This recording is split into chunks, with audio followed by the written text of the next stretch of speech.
Bonsoir et bienvenue dans cette heure d'information. Au sommaire de l'édition nationale, le prélèvement à la source de l'impôt sur le revenu, c'est pour 2018. Le gouvernement s'y engage. Reste à savoir qui va prélever l'impôt. Les entreprises craignent une surcharge de travail et les salariés une perte de confidentialité de leurs données personnelles. Début du marathon des épreuves du bac et premier couac à La Réunion. Les sujets de philosophie ont été envoyés aux journalistes de Lille avant le début de l'examen. Une erreur humaine qui n'a pas eu de conséquences en métropole. Dans notre journal régional, une visite exceptionnelle, celle du centre de maintenance de la SNCF à Clermont-Ferrand.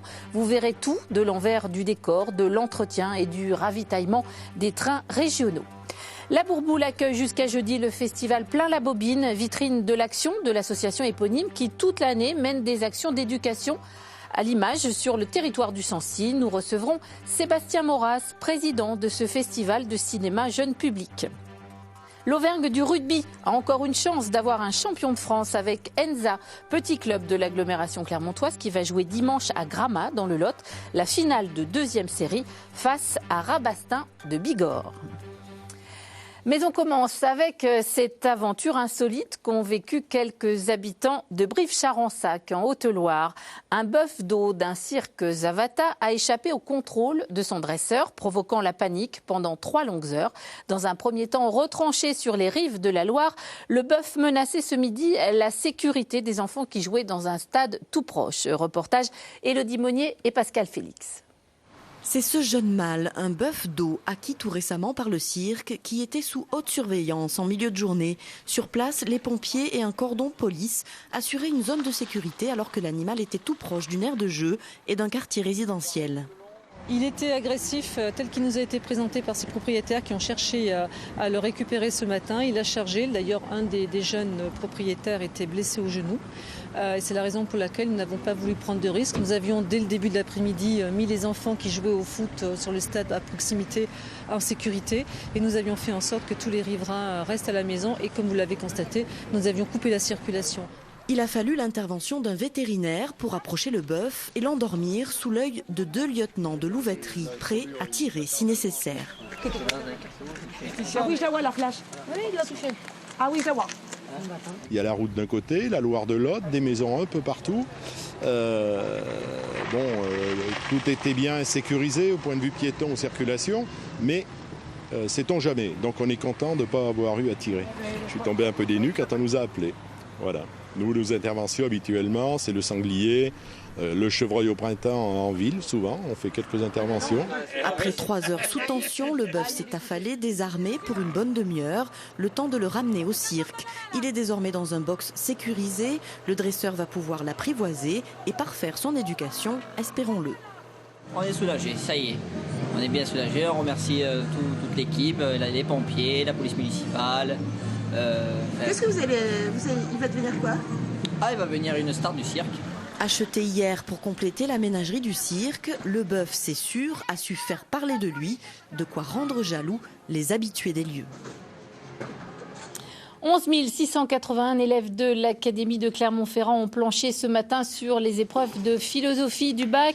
Parmi les sujets proposés, une œuvre d'art a-t-elle toujours un sens? Ou encore, la conscience de l'individu n'est-elle que le reflet de la société à laquelle il appartient?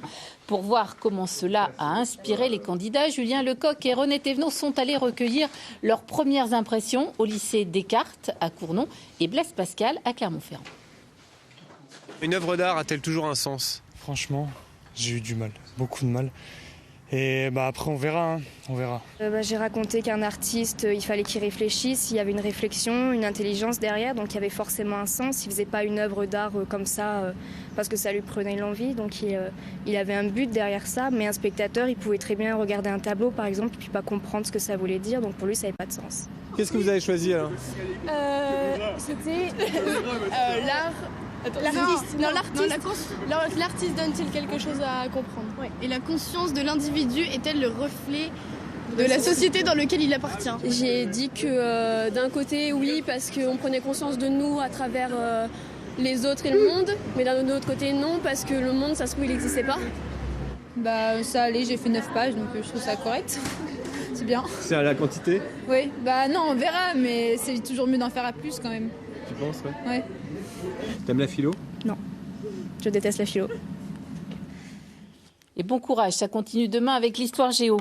Le ministre de l'Agriculture reçoit en ce moment même les acteurs de la filière viande, une réunion prévue de longue date alors que les éleveurs bloquent depuis dimanche 18 abattoirs à travers la France pour réclamer une revalorisation des prix de la viande bovine. Ils attendent des engagements fermes et immédiats. Stéphane Le Foll a promis de faire des propositions. Les obsèques des 3 adolescents morts dans une explosion à Basse-en-Bassée en Haute-Loire se dérouleront samedi matin à 10h30 dans l'église de la commune. Les familles ont souhaité une cérémonie d'hommage commune. La SNCF ouvrait ce matin à la presse les portes de son centre de maintenance du Brézé à Clermont-Ferrand. L'occasion de découvrir l'entretien et le ravitaillement des TER auvergnats avec des opérations parfois spectaculaires. Une visite exceptionnelle qu'ont pu suivre Sandrine Montero et Maurice Tiouka. L'engin pèse 133 tonnes et mesure 57 mètres de long. Doucement, il s'élève à 1,50 m au-dessus des rails grâce à des chevalets de levage. Une opération contrôlée par ordinateur. Objectif pour les agents chargés de la maintenance des TER, changer un essieu. À elle seule, la pièce pèse 1 tonne. Je descends de niveau. Vas-y. Tous les 800 000 km, on fait un remplacement d'essieux de façon à pouvoir contrôler l'intérieur de la boîte d'essieux, tout ce qui est roulement et tout ce qui est porté au niveau des roues par rapport à l'axe de l'essieu, si vous voulez. Donc c'est un contrôle nécessaire tous les 800 000 km. Autrement, le motif de dépôt peut varier selon s'il y a des défauts sur la toile de roue ou d'autres avaries constatées. À ce moment-là, ça va être du correctif. Mais là, c'est du préventif surtout qu'on fait à ce moment-là. La manœuvre peut paraître spectaculaire. Elle est relativement courante au technicentre du Brézé, tout comme les opérations de ravitaillement. Huile moteur, eau, lave-glace, ici on fait les niveaux et le plein de carburant des trains comme pour une voiture ou presque. Ces 3 cuves contiennent 900 000 litres de gasoil, c'est l'une des plus grosses stations de France. On est le dépôt qui consomme le plus de gasoil. Pourquoi Parce qu'on est un des dépôts qui filtre le plus d'engins. Malgré la petitesse du dépôt en fait quoi. À peu près entre 60 et 80 engins par jour, voire plus. Qui viennent faire le plein ? Qui viennent faire le plein. Voilà, donc vous voyez que tout est ouvert, donc on peut mettre la machine en route. Direction la Rotonde, un lieu de stationnement avec un pont tournant qui permet d'orienter les machines. Au total, le technicentre du Brézé s'étend sur 14 hectares et emploie une centaine d'agents. L'avenir, on le voit très sereinement étant donné que le Régiolis va arriver. Maintenant, est-ce qu'il sera fait tout ou partie ici ? On verra. Mais en tout cas, il faudra bien toujours entretenir les 73 500 et les AGC aujourd'hui pour nos clients. Sur la maintenance des Régiolis, une étude de faisabilité est en cours, indique la SNCF. La région Auvergne a commandé 12 rames de ce TER nouvelle génération. Les premières devraient arriver en septembre 2016. L'été approche et les professionnels du tourisme sont plutôt optimistes. Ils espèrent réaliser une aussi bonne saison que celle du printemps, qui, au dire de chaque secteur touristique, a été un très bon cru. Des détails avec Olivier Martinet. Cette année, en Auvergne et en Rhône-Alpes, les professionnels du tourisme sont à ce jour 60% à être satisfaits de leur saison printanière. La météo ensoleillée a ravi les gestionnaires de camping et l'impact des ponts d'avril et de mai est plus positif qu'en 2014. Plus de la moitié des professionnels du tourisme disent avoir apprécié cette période. Les habitants de l'Europe de proximité aiment toujours notre région, Allemands et Britanniques en tête, même si quelques Américains commencent à traverser l'Atlantique. Côté clientèle française, les Rhône-Alpins et les Bretons sont de plus en plus nombreux à venir en Auvergne. Un petit point négatif, les effets de la crise sont encore palpables. Les gens réservent de plus en plus tardivement, souvent par Internet. Au printemps, la réservation s'est faite en moyenne 35 jours avant et 31% des produits ont été réservés en dernière minute. Les stars des séjours, ceux qui proposent des sites à visiter et des activités de sport et de loisirs. Sur les bases de cette première partie de l'année, le taux de confiance pour la saison d'été atteint 64%. La moitié des offres de juillet sont déjà réservées. Et pour attirer les touristes, les idées originales ne manquent pas. En Haute-Loire, 2 professionnels de la pêche et de la randonnée à cheval se sont associés et proposent des séjours de pleine nature pour atteindre les gorges sauvages de la Loire façon trappeur. Élodie Monnier, Pascal Félix. Oui, oh la vache. Que la pointe du pied et plutôt pousser le talon vers le bas. Georges derrière moi, ensuite Claude. C'est une journée pêche-cheval avec des cavaliers plutôt débutants, mais on va leur faire découvrir l'équitation. Et ensuite, ils vont passer une bonne partie du reste de la journée près de l'eau à pêcher. C'est pas du tout le même public que d'habitude. Il y a beaucoup de garçons aussi, d'habitude j'ai plus des filles. Pied à l'étrier, combinaison de pêche et moulinet, prêt à taquiner le poisson. 2 heures de cheval, même sous une pluie battante, pour que ces cavaliers éphémères atteignent le paradis des pêcheurs, les gorges escarpées de la Loire. On va essayer de traquer de la truite fario et de l'ombre commun, essentiellement de la truite fario là. Donc se faire plaisir en pêchant à la mouche, essayer d'avoir quand même des bases au niveau technique de pêche également, parce que ça c'est important, les gens quand ils viennent aussi c'est pour avoir un petit peu de technique. Les 5 pêcheurs d'Auvergne, du Vaucluse et de l'Aube sont plus ou moins autonomes. Steve guide ceux qui découvrent la pêche à la mouche.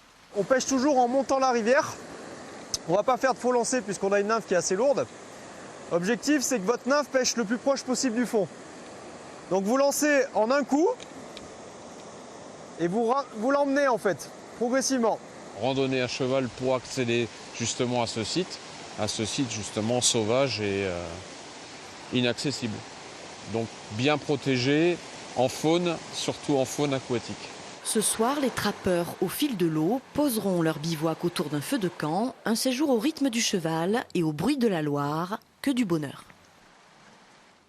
Plein la bobine, le Festival international de cinéma jeune public du massif du Sancy se déroule en ce moment à la Bourboule jusqu'au 19 juin.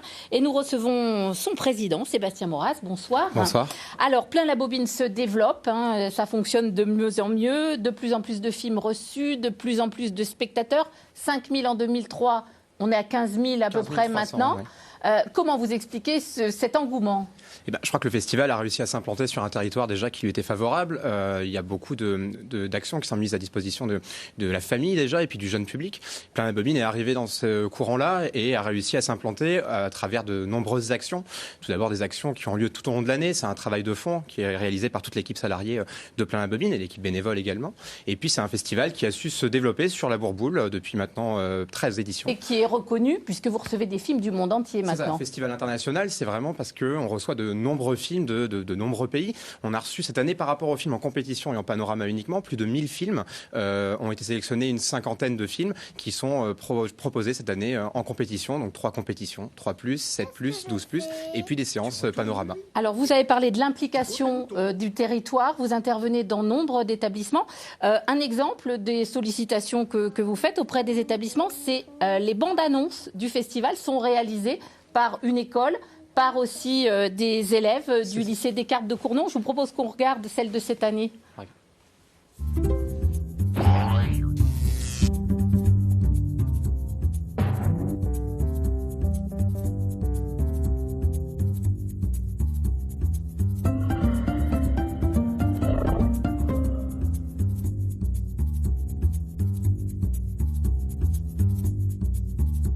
Alors on le voit, vous les faites travailler, enfin fabriquer, mais vous intervenez aussi pour un thème qui vous est cher, c'est l'éducation à l'image. Qu'est-ce que vous leur apprenez ? Alors l'association a été créée sur ce principe-là. L'objectif, c'est d'apprendre et d'apporter des éléments aux enfants de compréhension des images. Je crois que c'est important aujourd'hui de savoir analyser l'image, la comprendre, se l'approprier et être de bons petits citoyens aussi. Et donc c'est toute cette intervention-là qui est nécessaire et que l'on souhaite apporter auprès des scolaires de la maternelle jusqu'au collège.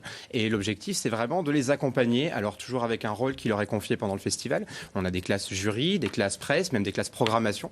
Et l'objectif, c'est de les accompagner dans l'élaboration d'une critique personnelle, de comprendre aussi tout ce qui peut tourner de ne pas regarder de manière passive les choses. C'est ça. On parle toujours de spectateurs. C'est vraiment l'objectif de l'association. C'est d'accompagner les enfants à comprendre ce qu'ils voient et à s'approprier vraiment et à en faire quelque chose de riche de sens, en fait. Parce que vous ne voulez pas qu'ils consomment les images comme ça sans les comprendre. Je crois qu'aujourd'hui, on a de plus en plus d'images partout, les smartphones, les tablettes, tout ce qui se développe avec Internet également. Je crois que c'est de plus en plus important justement d'avoir un esprit critique, un recul nécessaire aussi par rapport aux choses et puis justement d'être encore plus enrichi finalement par tout ce qu'on peut voir aujourd'hui. Un dernier mot, festival, jury, palmarès, pourquoi absolument maintenir cet aspect de compétition ? Tout d'abord parce que c'est un festival international, donc comme vous le disiez, on reçoit énormément de films des 4 coins du globe. L'objectif, c'est aussi de recevoir des jurys professionnels au nombre nombre de 3, donc des producteurs ou professionnels du cinéma, intervenants d'éducation à l'image également, et donc d'avoir un réel palmarès qui sera ensuite mis à l'honneur, et également de faire participer les classes jury dont on parlait, qui tout au long de l'année bénéficient d'interventions et qui pendant le festival ont ce rôle de jury professionnel finalement, et qui vont donc débattre autour des films et en primer certains. Et des films donc qui seront après rediffusés au cours de l'année aux autres classes. Merci Sébastien Maurras. On précise que donc les projections se poursuivent jusqu'au 19 juin, vendredi, et la soirée de clôture aura lieu à partir de 17h30 au Casino municipal de la Bourboule, le lieu central du festival. Merci beaucoup et bonne fin de festival. On passe au sport avec du rugby et le tirage au sort de la prochaine édition de la Champions Cup qui a été effectuée aujourd'hui à Neuchâtel en Suisse. L'ASM évoluera dans la poule 2. Ses adversaires seront les Gallois d'Ospreys, les Anglais d'Exeter et une équipe du top 14, l'Union Bordeaux-Bègles. L'Auvergne du rugby, toujours, a encore une finale à jouer, celle du championnat de France de deuxième série. C'est Enza, petit club de l'agglomération clermontoise, qui va tenter de décrocher le Graal après une saison parfaite. Ambiance hier soir à l'entraînement avec Julien Lecoq et Bruno Lebray.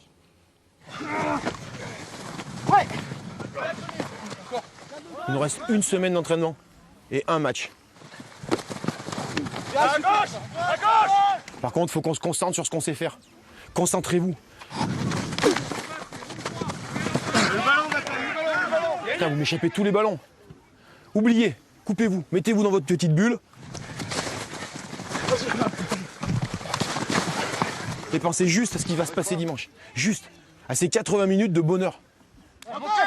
Non, l'Auvergne n'a pas tout perdu. Il reste un club dans la région encore en course pour un titre. Enza joue dimanche la finale du championnat de France de deuxième série. Ce sera face à Rabastens de Bigorre, une première dans l'histoire du club de la Limagne. On a 25 victoires et un match nul. Voilà, donc il ne nous reste plus qu'une marche à franchir. On espère que ce ne soit pas la défaite sur le dernier match pour bien finir cette saison. Et les Nazadères mettent toutes les chances de leur côté, à commencer dans le vestiaire avec le choix du maillot. Si on met Clermont, ça risque de pas être terrible, quoi. Donc on espère que ça va marcher. Puis avoir la meilleure réussite que Paris sur ce match, quoi. Il n'est pas obligé de faire une tête de méchant, tu peux faire une grimace comme tu le sens, mais il faut que tu fasses une tête improbable. Vincent Roche, c'est le photographe du rugby auvergnat. Pas vraiment surpris de voir le RCE en finale. Il y a un bon mélange entre expérience, jeunesse, une envie et puis un super groupe, quoi. Il n'y a qu'à aller voir courir et je pense que dimanche, ça peut être pas une belle surprise, mais une belle aventure pour eux. Ouais. Vraiment un sacré groupe. Ouais. Et derrière eux, ils seront nombreux à faire le déplacement jusqu'à Gramat dans le Lot. 3/4 de supporters prêts à donner de la voix pour que l'Auvergne ait quand même son bouclier cette année.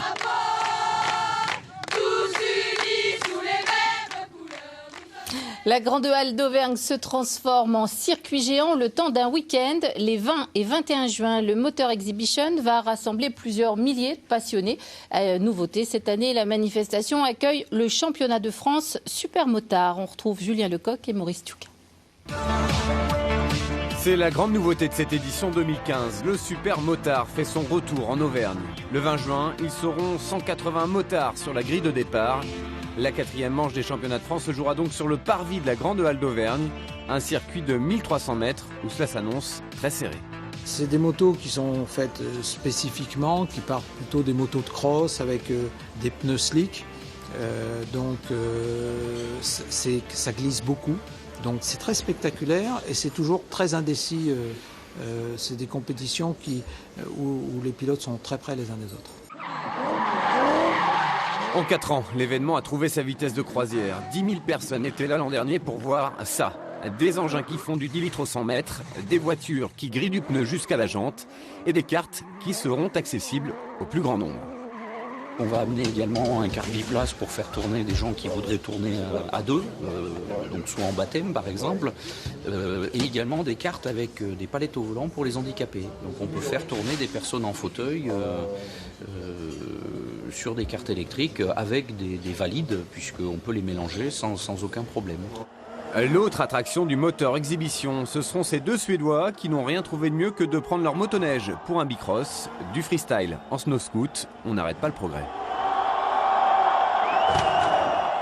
Et notre page mémoire aujourd'hui nous emmène au viaduc de Garabi avec un document exceptionnel qui date de 1946, à l'époque où les actualités étaient diffusées sur les écrans de cinéma. On peut y voir le dernier jour de travail d'un homme qui a passé 25 ans à serrer les boulons du viaduc.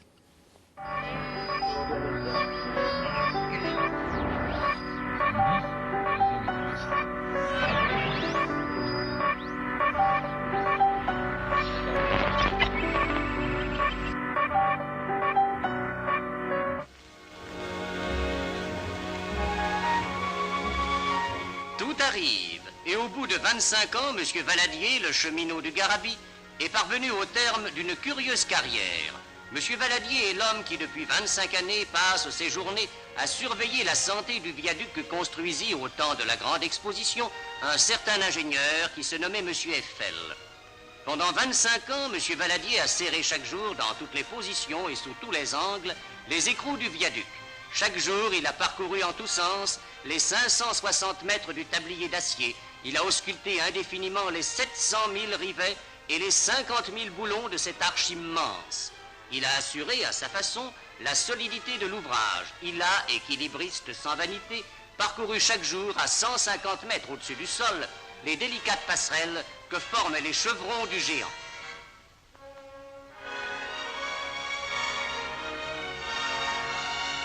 Aujourd'hui, cependant, n'est pas un jour comme les autres, et le cinéma est là, comme par hasard. Ce soir, le veilleur du Garabi serre son dernier boulon. Ce soir, M. Valadier prend sa retraite. La clé qui a servi à M. Valadier, Jacques de son prénom, la voici. Elle fait partie d'une exposition qui a lieu ici, à Saint-Flour, à la Maison des Agiales, jusqu'à fin août, et où l'on peut découvrir tout un tas d'aspects qui ont accompagné la construction du viaduc.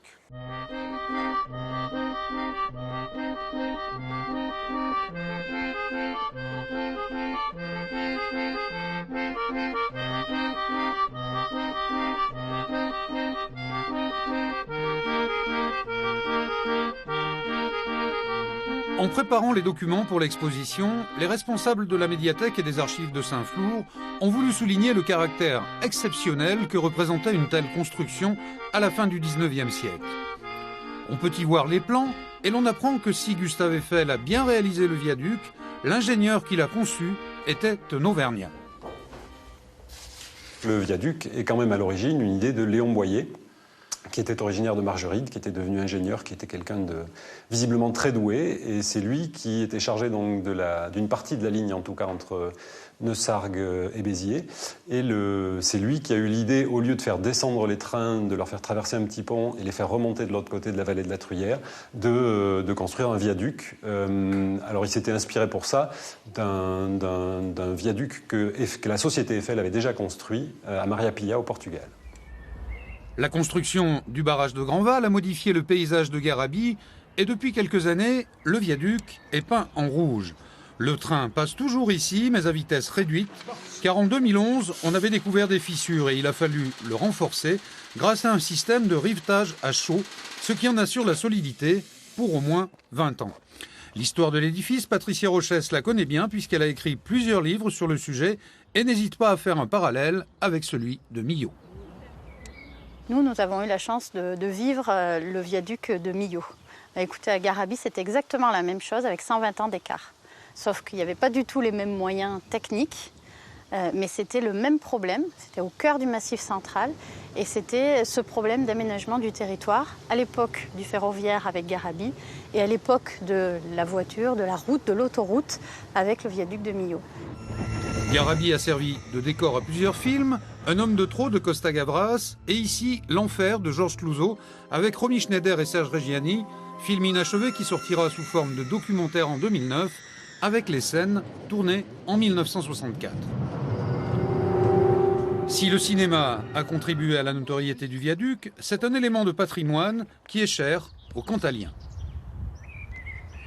Le viaduc de Garabi, c'est un lieu en fait où on se rend en famille et c'est vrai que c'est quelque chose qui a marqué l'histoire du territoire de tout temps.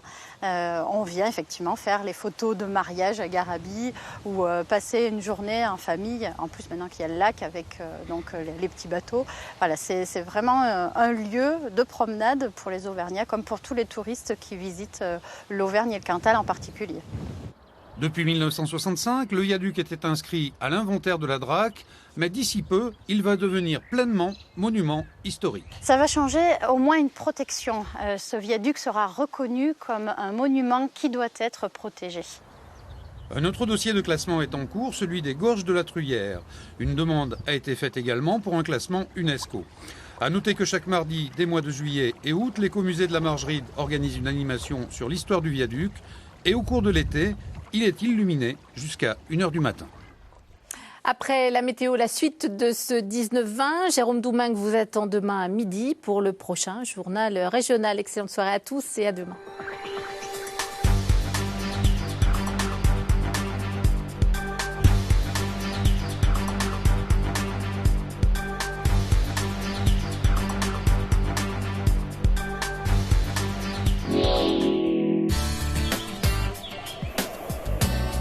France 3 vous présente la météo avec le PAL, parc d'attractions et animalier.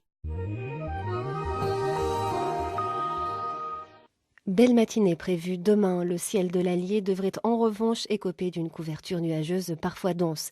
Les minimales de ce jeudi, 8 à Yssingeaux, 9 pour Aurillac, Vichy et Clermont-Ferrand et 11 degrés du côté de Montluçon.